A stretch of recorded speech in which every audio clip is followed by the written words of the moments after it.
Hey YouTube, this is Farmall 51 here. This is the 1961 International Cub Lowboy update. I know things are still a mess here, but we got both the final drive housings rebuilt, seals, everything like that, seals, gaskets and all. I had to get some new bolts for the axle here. Most of those were, the heads broke off. All the seals in the transmission, gaskets. I'm waiting on some bolts to put the rear plate on here. Got all the gaskets for that, the rear plate. I've got some of the bolts, but some of them went with the mower I sold, but I need to do a little bit more cleaning on that. But for the most part, it's got most of the goop out of it. So, and the final drive's been sandblasted and cleaned up a little bit, and the torque tube's been sandblasted and primed, and I got that back on there, and I'm getting ready to put the floor plate back on as soon as I get that dries. But we'll be doing a little bit more work tomorrow here on Saturday. So, but oh yeah, and the brakes, they were fun, but got the brake bands, new brake bands in. Like I said, every seal in this transmission and every gasket in this transmission has been replaced. So everything should not leak. Of course, it probably still seep in some places, but everything has been redone. So it's funny, and I'm waiting to get it sandblasted here too. And I got some seals for and bearings for the axles there, and for the front bolster there to fix all that from leaking. So, but see this here.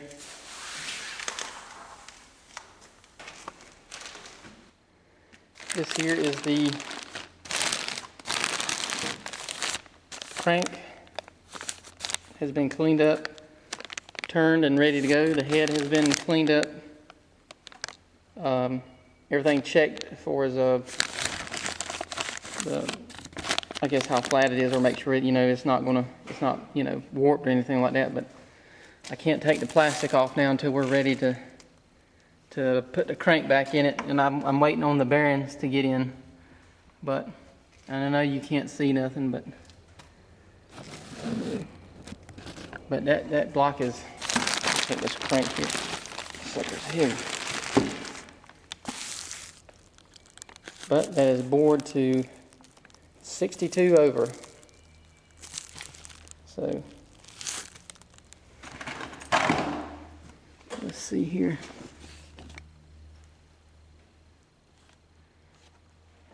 And there's the pistons for it. And I've showed you these in a video before, so. But all that's been turned and sized to fit, so all I gotta do is get me some bearings to fit in there. All the rings and all that, and like I say, everything's good to go. We just got to put it together and then start putting it back in the cub. But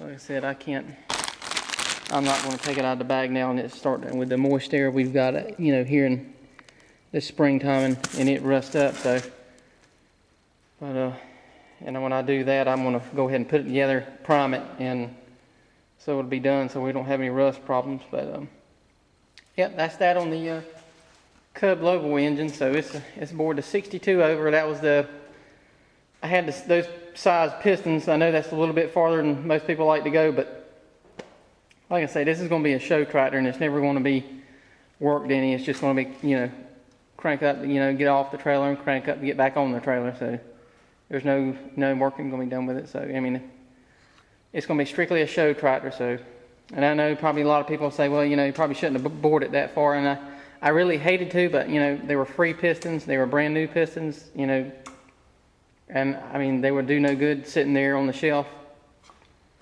And but my ag cub here, I'm going to get it rebuilt here shortly. I'm going to send that motor to him.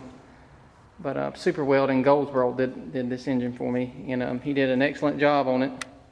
And they've been in business since 1935, so I felt like he's pretty familiar with Cub engines, and also, and I don't have a business card for him, but he was pretty familiar with Cub engines, and I felt pretty comfortable for him working on this engine. So, but that's it, and on that, and I don't know if you remember the old case paint that I had, but I went ahead and traded that because I just wasn't too crazy about that old case paint. But this here is Federal Yellow, and it's the CaseIH Iron Guard enamel. So, and the only reason I got this because the other paint you couldn't get the spray cans for. So this here is the Federal Yellow paint, CaseIH. I got 3 cans of that, and I tested it out on the little breather there, and that turned out really good. So, but that's the shade of yellow it's going to be. So, all right, well, that's on the paint update on the new paint I've got. So, and I turned the old paint back in. I just didn't think that would work too good, but and that's the update on the engine. And I'll probably do a video of assembling the engine back. Another guy's going to help me do that down here in Smithfield. So, but all right, talk to you later.